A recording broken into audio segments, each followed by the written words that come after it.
Hi guys, welcome to my channel. My name's Rob. This is Seven Skies Astro.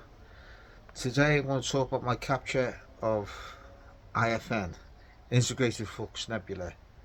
The term first coined by Steve Mandel in 2005. Now, this is extremely faint, really is faint. Magnitude 24.5, 25.5. So it's proper faint from my Sky Bottle 5. I'm open to get it, so I've captured some data using my FRA 300, the Asgard FRA 300 with Altair Astro 26C camera with just a infrared block, UV infrared block filter in it. Now, I've captured this data over the course of a month, the last month. Now, I did have some nights where the moon was up, full moon, and waxing gibbous. So I've got rid of all that data uh, but with the moon up because it's overpowering the flux what I'm after. Now I ended up with 22 hours 48 minutes worth of 3 minute subs, some were two, but I've added them all together and as I say 22 hours 48 minutes. Now Integrated Flux Nebula, what is it? Well, as we got the plane of our galaxy, which is like a pancake, this is more like a cirrus cloud high above the galactic plane. Now it's not lit up by stars like in a mission nebula or a planetary nebula. It's not lit by the fluorescence. It's not lit by reflection as such. It's lit up by all the stars of our galaxy shining and hitting these clouds of hydrogen and carbon monoxide gas high above the plane. They're not star forming regions, they're just gas. And I say it's very incredibly hard to capture. So that's what I've done.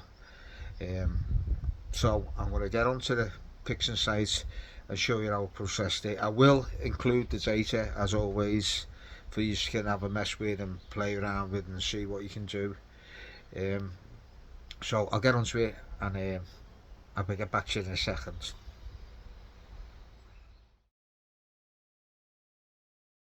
Right, here's my data. What I've done in it, I've just cropped it, used Grab Expert on or one smooth and colour calibrated it. Right, so that's what we've got. It's just a screen stretch now. So what I'm going to do is I quite like the stars as is, so I'm going to stretch it with the multi-stretch. You got to take the screen transfer function off and then get the, the preview up. Right, you can't say anything like that. You just go, oh yeah, that's just a normal stretched. But because I'm going for the IFN, I'm gonna have to stretch it more. So let's bring it up more.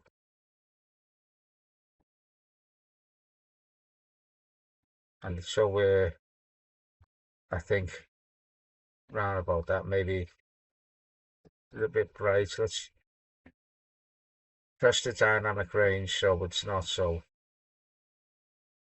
If you put the aggressiveness up, it'll localize it a bit better. And I think that's right. I'm not too worried about the color boost.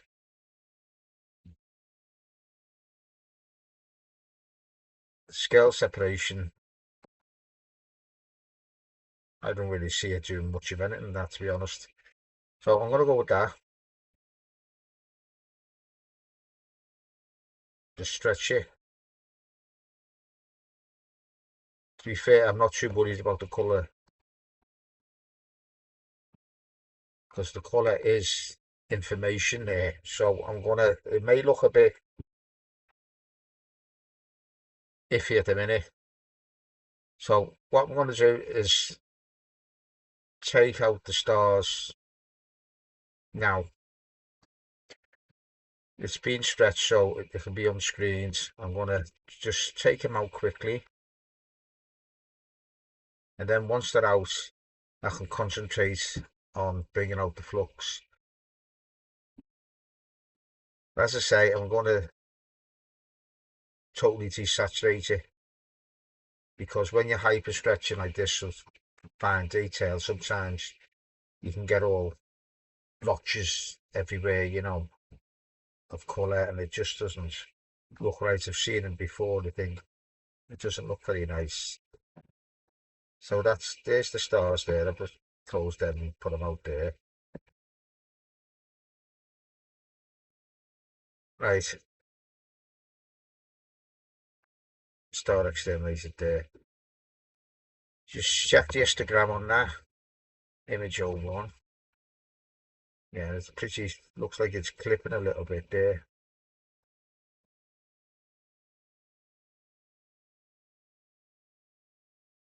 We get in curves. That's RG blue there. Let's just see about getting the contrast up a little bit more.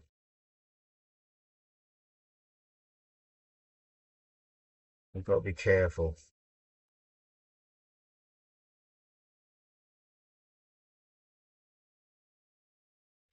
and set that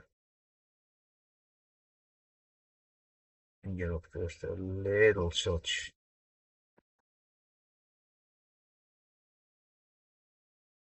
And what you can do is run the saturation and bring up the ability, so take the lows, because it just adds colour to the background, even though I don't really need the background. I think I want to leave that. You see, it's quite noisy now, but let's get noise exterminator. Let's drop that down to 75. Now we're going to put frequency and colour intensity and do that pretty much defaults to help stop creating artifacts, which it can do. It does make artifacts, I do find, especially when you're hyper stretching data like I am now, going for magnitude 24, 25 data, which is very much diffuse. And as you see, it smooths it out really well, but you look at the histogram, it's gone way to the right now. So we need to bring back the contrast, like so. And it just, as you can see, you're getting different colours there. Let's just bring that up a little touch.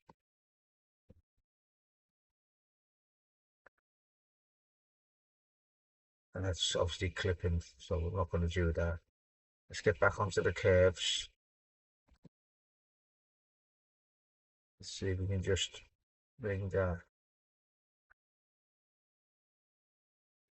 It helps, believe it or not, it just helps bring out a little bit of the data at the end. It will, really will.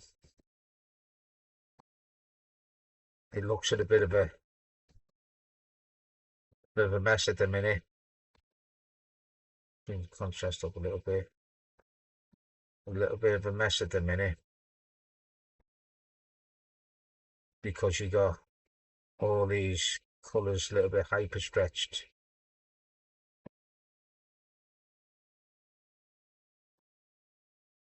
You know, so now the stars, there we are, they're done. Now let's add these together. Utilities, screen stars, image 01, yeah, 01 stars. Let's just do that.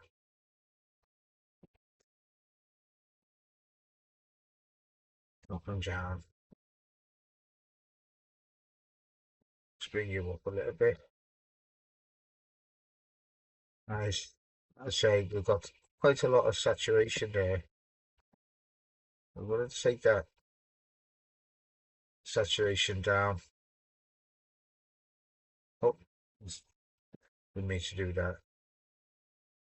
We bring it down in stages. And it will go black and white, there'll be no colour in it at all, and you can see it's what it's doing there. It's just completely took the colour out. It doesn't mean to say you can't do RGB and just things, but what I'm going to do first is go into the histogram, and it was a starry image, wasn't it? Here we go. And just bring up the black points.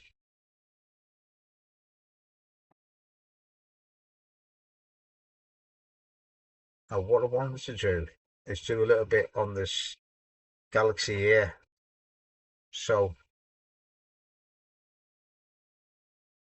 I'm going to get the HDMT. I'm going to leave it on basically default settings. I'll do it to the intensity, so it'll only happen on these bits. Let's just see what happens here. I just want to bring a little bit of definition out into the galaxy, like so. And I think that's done quite nicely, actually. You can see the spiral forms and the fainter wisps. You can see the active galactic nucleus there. If you look around, there's faint galaxies there and about. Coddington's Nebula looking quite good. More galaxies there. There is stuff going on there. Bring it down again. Let's open this out.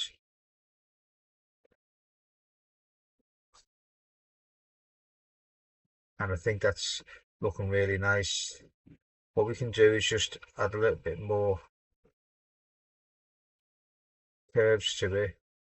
Just increase the contrast a little bit. Not too much, just a little bit. Just to bring out the flux. I have seen them where it's almost like a complete whiteout to get the flux showing.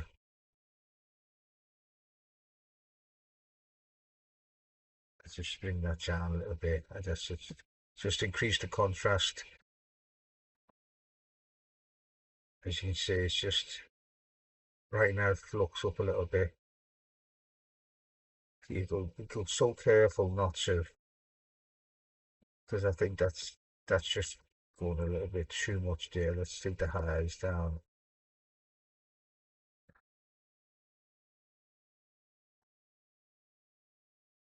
That's basically, I think that's basically it. Yeah.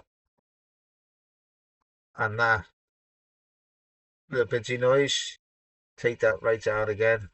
I think 50, just to get this little bit of salt and pepper. That 50% should be enough for that, I would have thought.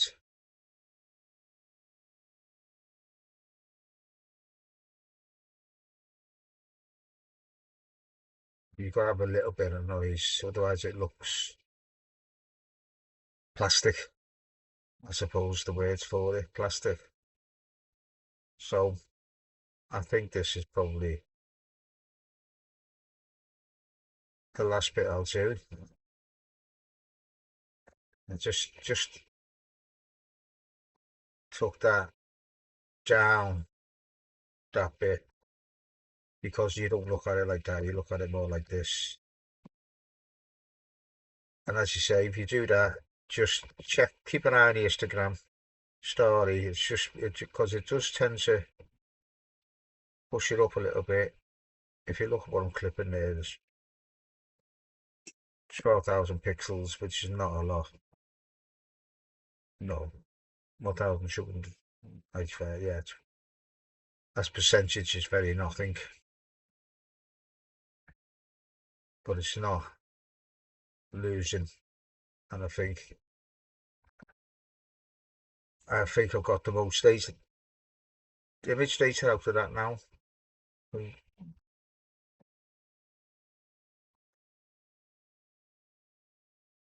I could always split the image and just do the process the galaxy separately and have a colourful galaxy with the IFN and the black and white. But I think this looks quite nice like this. I think it shows what I need to show, which is the IFN, and that's the way I've done this image. So yeah, that's it, guys. I'll see you in the next bit.